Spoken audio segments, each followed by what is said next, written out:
Okay, guys, appreciate you guys jumping on here today, working with our schedule here on our first Monday post game for this year. Just going back to yesterday, having a chance to really dive onto the tape and really confirm a lot of things that I really felt strongly about talking to you guys last night. Just across the board, even starting with our defense, thought we did a really nice job of taking a lot of our plan that we talked about throughout the week to the game on Sunday, and a lot of great examples on tape of kind of that marriage of rush and coverage working together to make things difficult on a really, really good offense and player at the quarterback position. I thought our guys played really hard. I thought a lot of our guys that maybe didn't get, a lot of full speed live tackling reps. I thought our tackling was solid. Physicality, within the rules was very solid. And then obviously being +2 with the turnover margin, in addition to those 2 fourth down stops, were really, monumental for our team. I'm really proud of that group. Ed and his staff had a great plan, and they brought it to life. And then offensively, obviously we're always going to want to try to be efficient and explosive, and I thought we were able to do that. How we kind of chart explosives and metrics there. We had double digits, 6 or 7 passes, 3 runs, and then ultimately, I thought we had a good plan in place to kind of have some things to combat what was a really talented rush group, both in the interior and on those edges with Gary and Preston Smith and those guys. It's a tough group, 2 really good inside backers to go along with a really talented secondary. It's not a surprise when you play against that group that the type of success that they've had. So I was really proud of our guys. I thought Kirk played a really clean, good game. He was aggressive in some spots where we really needed him to be. He was smart with the football. He did a great job managing the offense, running the show.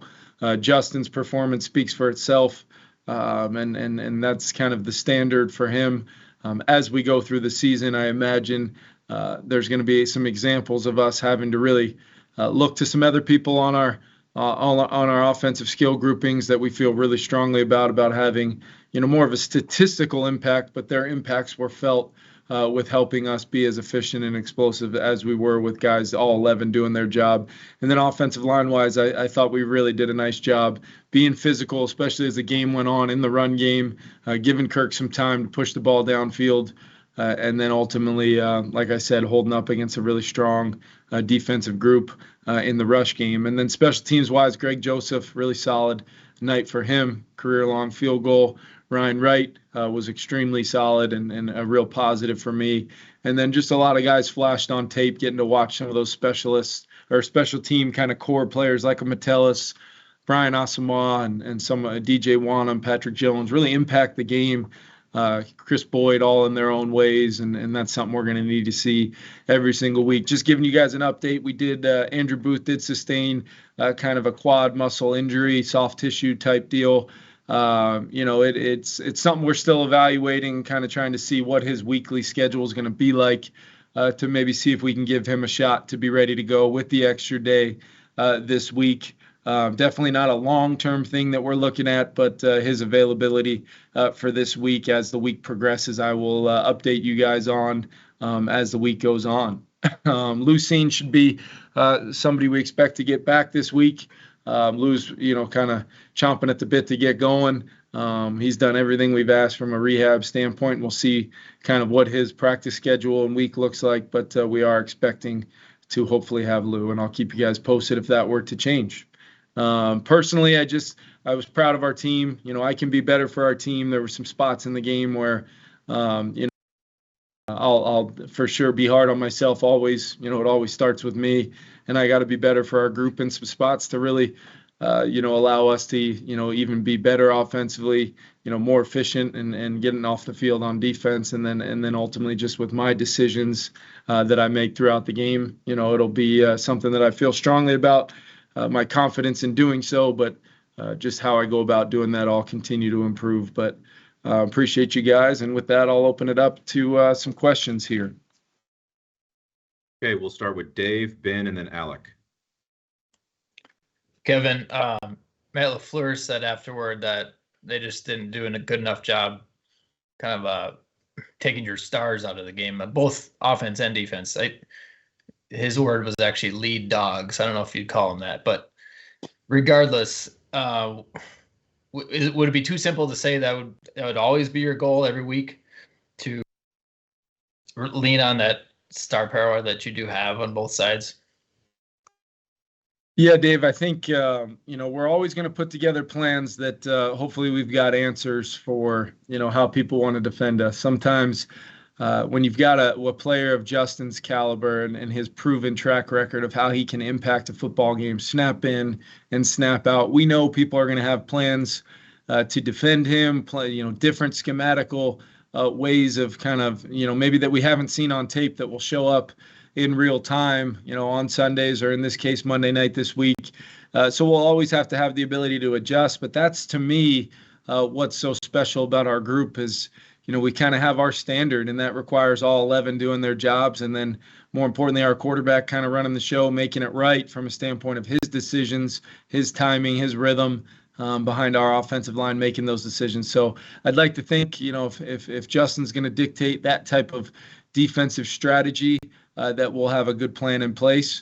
But as we know, defensive coaches in this league, they're really, really good at what they do, especially with the type of talent we saw yesterday on that side. And it'll be the same story this week, except the difference now will be on the road dealing with a hostile environment, adding a whole nother layer to our communication and how we operate. So heck of a challenge this week.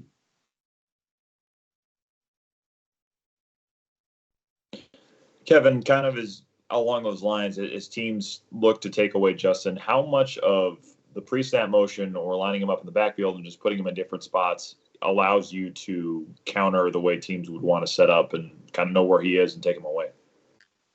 Well, I think it's, it changes from snap to snap, Ben. It's one of those things where, depending on if it's a man-based coverage, a zone-based coverage, is there pressure or not? There's a lot that goes into that for a defense when you're talking about a guy that's not just going to line up in one spot. And then ultimately how it affects the other 10 guys or 9 guys if there's a double team, in the, on the defense and their jobs of being able to be in position to have success against some of our other eligibles and still have the same type of kind of teeth to the rush that they can have and all those things. So it works all together. Just like on offense, we've got to kind of, make some decisions sometimes to, limit maybe what we can do in some capacities by doing some other things. Defenses have to have that same, they ask themselves that same question on a snap-to-snap basis. And if you want to bring pressure, what does that do to your coverage? If you want to play coverage, what does that do to your other matchups and your ability to get pressure? So it all works hand in hand. It's that chess game that goes on, snap in and snap out. And I thought for the most part yesterday, our guys did a really nice job of kind of taking advantage of some things where, I didn't think it was schematically something wrong that Green Bay did, but just within our rhythm and timing and how we put together plays, starts with the quarterback, but then the detail and our group of 11 doing their job, snap in and snap out, started to show itself a little bit.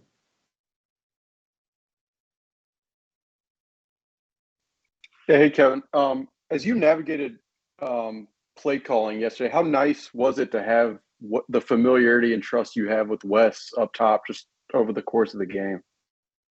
Yeah, just the dialogue, to be able to, in real time get his take on something, post series, that's one of the things that I think I can do better of, moving forward is, when the defense is out there, I got to be in certain locations on the field to have an impact with the refs and, timeouts and things like that, where I can't just spend, 10 minutes over there talking to Kirk or talking to Wes and looking at the surface. And I got to really rely on all of our staff and rely on kind of the pick my spots to make sure I'm still, being constantly available to do my job as the head coach first and foremost. And but having Wes is huge for me here. Having Wes, leading the charge on us for offense, for our offense throughout the week, making sure we're right where we want to be in our lead up to each and every game.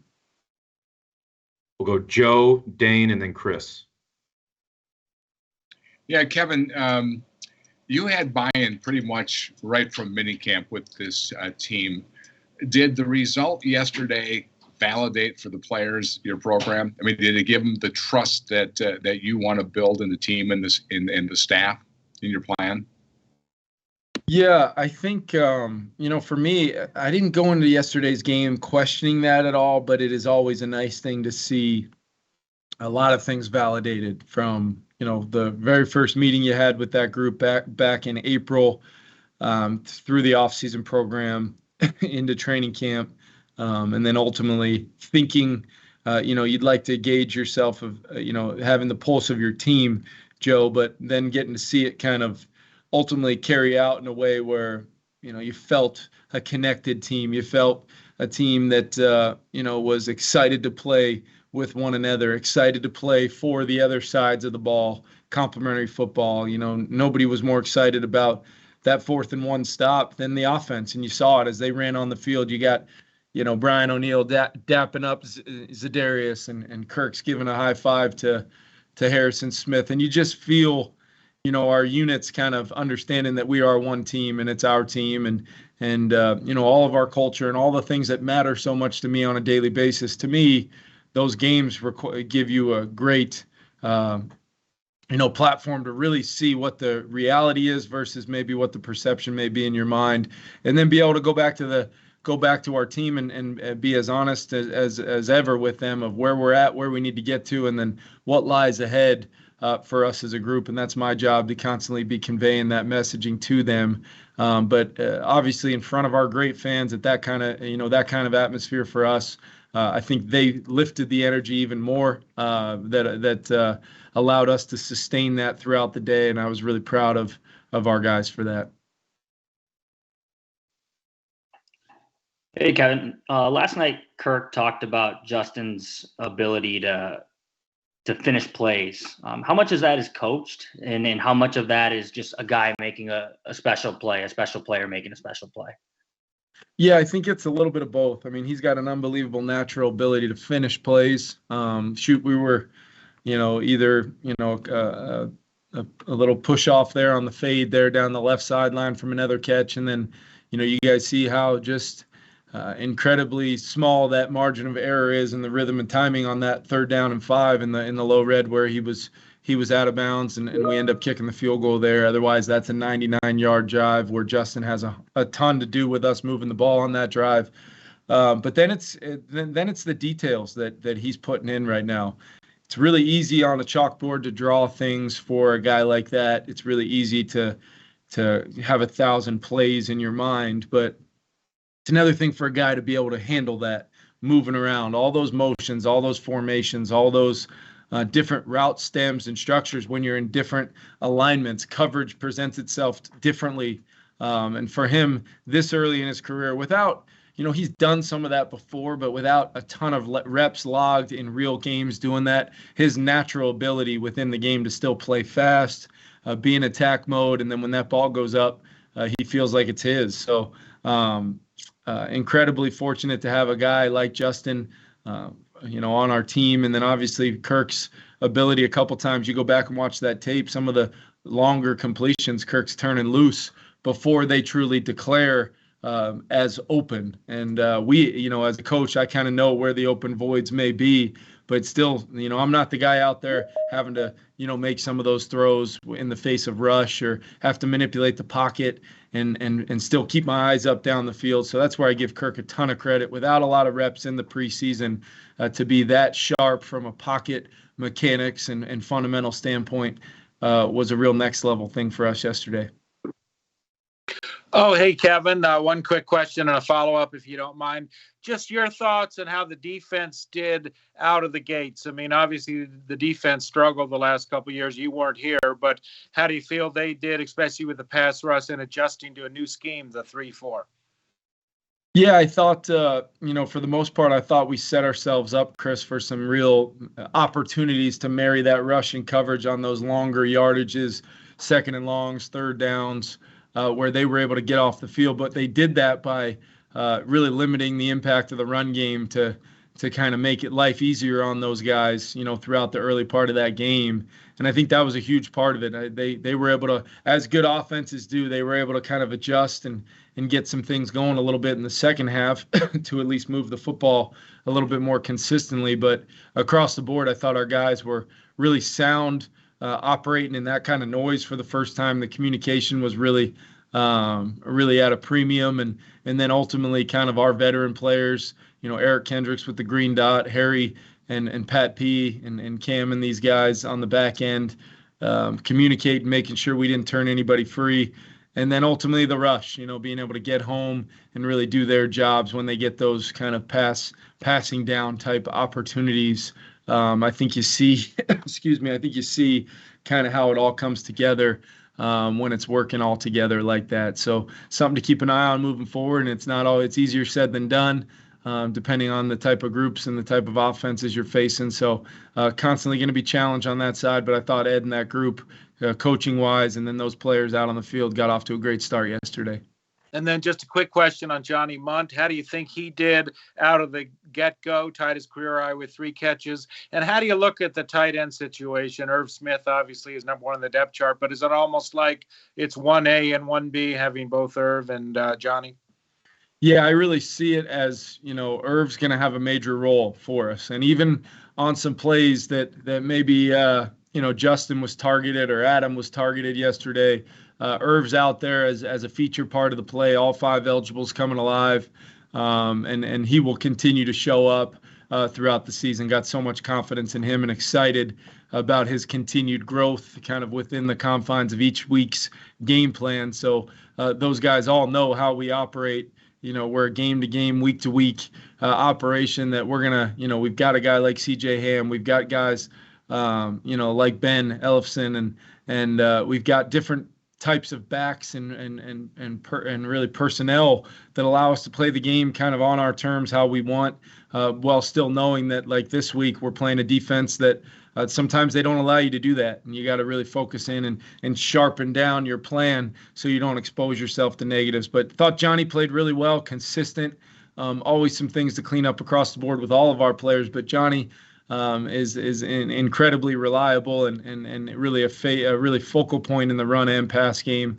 And then Irv, like I said, will continue to show up and not just in the pass game, in the run game as well. He did some good things. We'll go the last 4 questions. Kevin, Matthew, Craig, Don.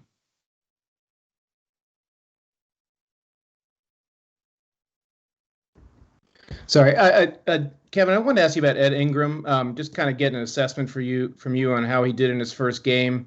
Obviously, to the naked eye, there was a few plays there where there was some penetration, but we never know like what the blocking scheme is there and who was supposed to help and whatnot. So just kind of want to get a sense from you on how you thought he played and what there is for him to do moving forward. Yeah, there was a couple times where, he maybe got isolated here and there and maybe gave up a little push there. But I thought he battled. I don't think Kenny Clark gets enough credit and some of those other guys up front for them in the interior, probably because the edge rushers are so good.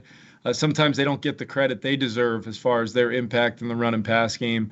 They can be a real problem. They do some really great things defensively that make it hard on you to kind of be able to protect the way you want to, or you would draw it up on the board. But I thought he battled. I thought he was physical in the run game. And then, as the game kind of, every snap is new at this level for Ed. So he's learning, he's adding tools to his toolbox on a play-to-play basis. And I thought he really ascended as the game went on. And then ultimately there's a lot to correct, clean up, technique, fundamentals to help his job be easier than maybe leaving him susceptible to some of the, the great aspects of defense that we're going to see week in and week out. But lot to correct, lot to fix, but at the same time, positives for him getting out there and playing as physical as he did, and really limited a lot of the mental errors, knew what to do, and now it's just a matter of, can we just sharpen, continue to just get a little bit better every single week as he grows during his rookie year. But I'm happy with where Ed's at right now. Hey, Kevin, when you have a game like that where everything goes really according to plan, results-wise, how do you go back and evaluate which ones of those things are sustainable from week to week, where the corrections need to be? Like, what is that process like? Yeah, I think I look at it, even some of the things that were successful, Matt, I look at it in a way where, I still see we could be better. I still see offensively there were some missed opportunities. We left some yards out there, for sure left some points out there. I know I see where I ultimately can be better as the play caller. How am I communicating? How am I, making sure that, our personnel is deployed in the best possible way, our tempos, our variations of how we want to align. I'm constantly looking at those things and really looking inward first and foremost. And then I'm able to, stand up in front of the guys and really kind of coach them hard, knowing that these are the spots and give them real examples, tangible evidence of things we did really well, things we could have been better at, and then things we were not very good at. And win or lose, there's always going to be those examples. And our guys know I'm always going to come with messaging that is authentic, it's real, and hopefully the things that I say will help them do their jobs better. But they're always going to know that I can do my job better and make sure that I'm doing everything I can in my leadership role to help those guys on the field. Hey, Coach, it seemed like the newcomers that you had on defense really shined at particular key moments of the game. Was Darius, Harrison Phillips, Jordan Hicks.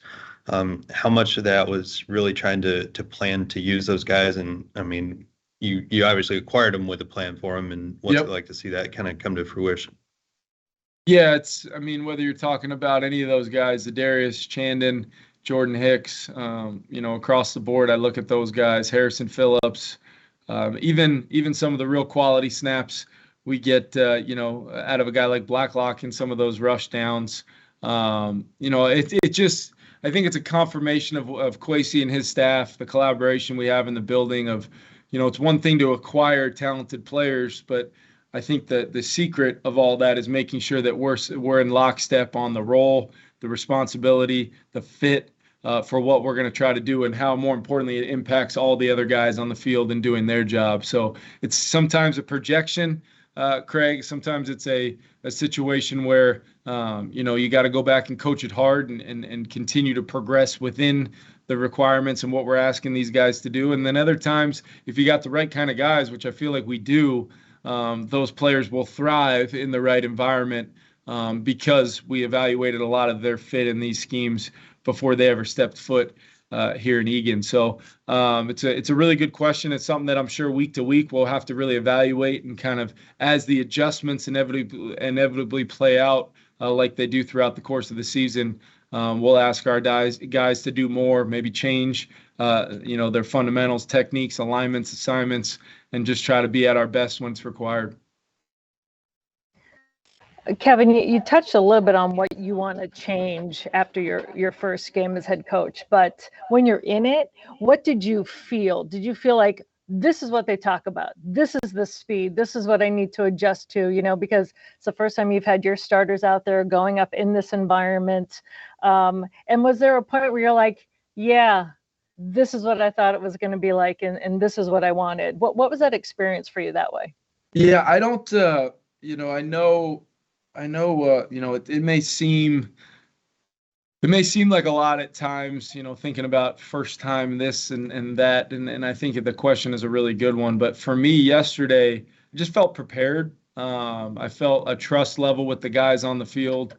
I know calling the offense, there really wasn't a time where I didn't feel like I was a player or two ahead. I didn't feel like situationally managing, kind of either that 2-minute drive or kind of the 4-minute drive. I never really felt like situationally, there was too much going on.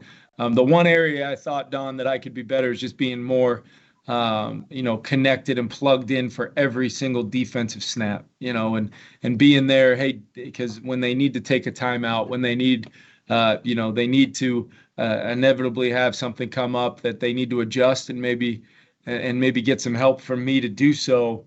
That's where I see myself being better. I thought our dialogue as far as the situational football was really solid with the guys upstairs, the guys on the sideline. And then ultimately, how we kind of handled some of those, played out, how we kind of planned ahead for a little bit, how we wanted to handle the end of the half, how we wanted to handle potentially if we won the coin toss, we didn't win the coin toss. And then I think having that first drive definitely helped us all kind of settle in to go 10 plays for a touchdown like that, was a real positive for us.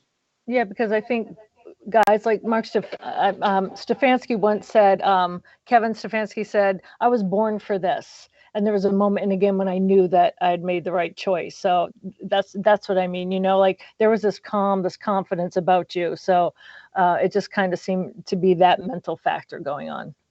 I did have a couple of those moments where I felt that. I definitely did. But I'd like to think there'll be a few more of those. I don't want to ever get used to that feeling.